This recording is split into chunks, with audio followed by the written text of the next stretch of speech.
O fenómeno Groyper nasce em outubro de 2019 e oferece-nos uma interessante oportunidade de análise a partir de uma perspectiva neorreacionária e na filosofia de Mencius Moldbug. Para quem não estiver familiarizado, tentarei dar a explicação mais rápida possível. Um Groyper é um meme que é uma variante do clássico Pepe the Frog. Os Groypers são um avatar que é utilizado com frequência por jovens dissidentes de direita, da mesma forma que o Pepe o foi em 2016. As pessoas deste meio não só usam Groypers como imagem de perfil, como também se tratam mutuamente por Groypers.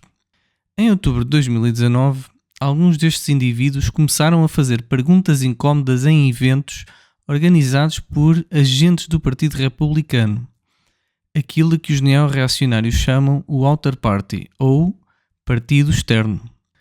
As perguntas cobriam vários temas, mas os fios condutores eram sempre os valores cristãos e a mudança demográfica nos Estados Unidos. Quando um Groyper faz uma destas perguntas incómodas, dá-se o nome de griping. O estilo particular de griping é sério, mas com humor, e vem sobretudo da live stream America First, apresentada por Nick Fuentes. Em 2019, num evento particular da Universidade Estatal do Ohio, o conservador Charlie Kirk foi groipado com grande sucesso em direto, o que provocou uma explosão de nova energia na direita e uma sucessão quase diária de novos groipings. Alguns comentadores compararam este fenómeno a outros anteriores que existiram em 2016, o MAGA, o Quequistã e a campanha Trump em geral. No entanto, observadores mais atentos notam diferenças importantes que são interessantes do ponto de vista neorreacionário. A principal diferença que vejo tem a ver com o papel do partido externo. Pela sua própria natureza, a campanha presidencial republicana, o MAGA, o movimento Trump estava essencialmente limitado pela estrutura do partido externo, e é um excelente exemplo da estratégia fabiana em ação. Moldbug define a estratégia fabiana da seguinte forma. Citação: o incrementalismo fabiano significa apoiar ou o partido externo ou um partido menor como o Partido Libertário. Por definição, se vais tomar o poder usando o processo democrático, tens de apoiar um partido ou outro. Obviamente, o presidente Trump usou exatamente estes meios para chegar ao poder. O partido externo é um mecanismo de defesa da catedral e por isso era previsível que Trump fosse capturado e neutralizado por ela.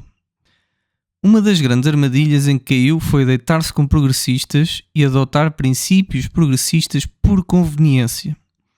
Sabemos que políticos eleitos são detentores nominais, mas não reais, do poder nos Estados Unidos. Ser político eleito é, portanto, insuficiente para se opor ao poder real.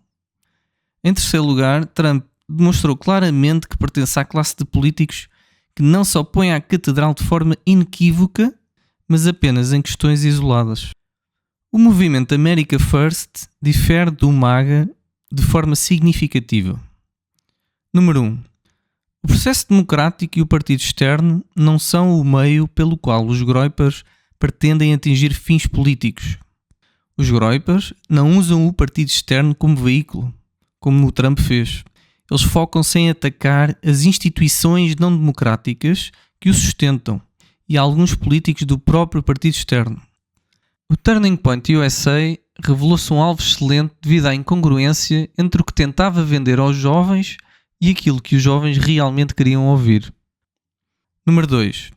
A ideia de America First assenta em princípios firmes e intransigentes, ao contrário da estratégia maleável e negocial de Trump. Esses princípios baseiam-se num catolicismo e num nacionalismo sem compromissos, como se vê nas perguntas persistentes e consistentes dos Groypers. Número 3. O America First opõe-se à catedral de forma inequívoca. Os Groypers não fingem qualquer lealdade especial ao partido externo. Reconhecem-no como um mecanismo de contenção e estão, na verdade, a dar prioridade a atacá-lo em vez de atacar outra parte da catedral. Embora as ideias do America First tenham sido protegidas por uma vanguarda há já algum tempo, a sua concretização real na vida social americana como movimento semi-organizado ainda está na infância. É praticamente impossível exagerar o quão profunda é a diferença entre o que está a acontecer hoje e o que aconteceu em 2016. Nessa altura, a direita estava inextinguivelmente ligada a Donald Trump, porque tudo girava em torno dele e da sua campanha. A relação era simbiótica. A campanha injetava energia na direita e a direita dava apoio populista à campanha. Em 2019-2020, o terreno era muito diferente. Nessa altura, a direita dissidente criou uma comunidade autossustentável e multipolar que não estava organizada em torno de uma única pessoa. Nem sequer Nick Fuentes era o centro da mesma forma que o Trump foi. Os apoiantes de Trump surgiram como resposta direta a Trump. Os groypers emergiram de forma orgânica, como fenómeno da própria cultura da direita. Em 2016, Trump era a fonte primária de ação e a direita populista seguia-o, com pouca interação direta. Em 2019, Nick Fuentes funcionou como figura de proa, que forneceu ideias e tomou algumas ações em momentos críticos, mas foi sobretudo um observador, o inverso do que aconteceu com Trump. Se Trump tivesse terminado subitamente a campanha em 2016, o movimento populista teria colapsado instantaneamente. Se Nick Fuentes terminasse hoje o seu programa, a direita, e provavelmente os groypers, continuariam em frente. Outro aspecto crucial é a importância estratégica entre os groypers. Num dos ensaios mais recentes de Moldbug lemos o seguinte, citação: "Todas as revoluções começam com uma ruptura fundamentalmente estética. O primeiro passo de uma revolução cultural é o nascimento de uma nova escola artística. Atrás desta estética tem de vir um movimento artístico, depois instituições artísticas. Essas instituições, se prosperarem, tornam-se o núcleo cultural do novo regime." Fim de citação. É difícil sublinhar o suficiente a importância da estética na propagação de uma ideia. No jargão dos groypers, dão-lhe o nome de optics. Algo é optical se for esteticamente positivo. Optics check é o pedido para analisar se algo não é optical. Normalmente de forma irónica, quando é, obviamente, cringe. Algo não optical é cringe. Acredito que os groypers estão, ou pelo menos podem chegar, mais próximos de uma ruptura estética fundamental com a catedral. O movimento MAGA herdou a sua estética do patriotismo americano exagerado que Trump trouxe de encarnações anteriores. Era totalmente não original, embora tenha começado a desenvolver uma nova estética ao adotar o Pepe. Mas o Pepe estava fortemente ligado ao MAGA e não sobreviveu sozinho. Os groypers combinam agora o groyper com uma estética tradicionalista, cristã e masculina que não está presa a nenhuma pessoa ou slogan específico e que se constrói a partir da estética anterior, mas já se sustenta por si mesma. Por fim, podemos analisar a narrativa dos groypers e o modo como ela pode ou não pode ter sucesso contra a catedral. Aqui a incerteza é maior, pois o sucesso exige navegar em terreno de constante mutação. Os primeiros princípios e a estratégia podem ser fixados ou tornar-se orgânicos, mas a narrativa mantém-se em diálogo permanente com outras narrativas. A estratégia dos groypers é uma ruptura completa com a catedral e com o partido externo nos termos da moral cristã. Isto toca sobretudo ao lado da narrativa que nega a ordem atual. Como seguidores de tradicionalistas radicais, por exemplo o Évola, uma reação tradicional à modernidade não é apenas negação. Tem de incluir também uma visão positiva. Assumindo que essa narrativa positiva existe, podemos perguntar então quais serão as metacondições para o sucesso. Segundo Moldbug, vivemos atualmente num estado de duas histórias, estabilizado por uma janela de Overton que contém um mercado de ideias. O pensamento e a palavra livres ocorrem dentro dessa bolha, enquanto as histórias que lá estão permanecem convincentes. Quando deixam de o ser, surgem histórias fora da bolha e a estabilidade pode ser ameaçada. A atual inépcia, sustentada das elites, faz com que as histórias já não sejam convincentes. Tanto o liberalismo como o conservadorismo estão a falhar. Mencius Moldbug divide o núcleo político da sociedade em 3 camadas: as elites, os comuns e os clientes. Nem todas as histórias fora da bolha de Overton são perigosas. Algumas já falharam espetacularmente, como por exemplo o movimento alt-right. As histórias mais perigosas são aquelas que A. São completamente verdadeiras, B. Atraem elites dissidentes, C. Exaltam os comuns e ou desprezam os clientes. Qualquer narrativa com estas características pode ser uma forma política do próximo regime.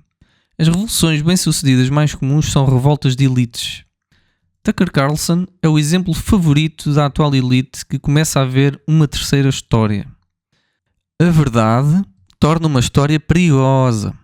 E a história alternativa que Tucker oferece partilha traços com a dos Groypers: nacionalismo e moral cristã. Um país serve-se melhor colocando os seus interesses em primeiro lugar.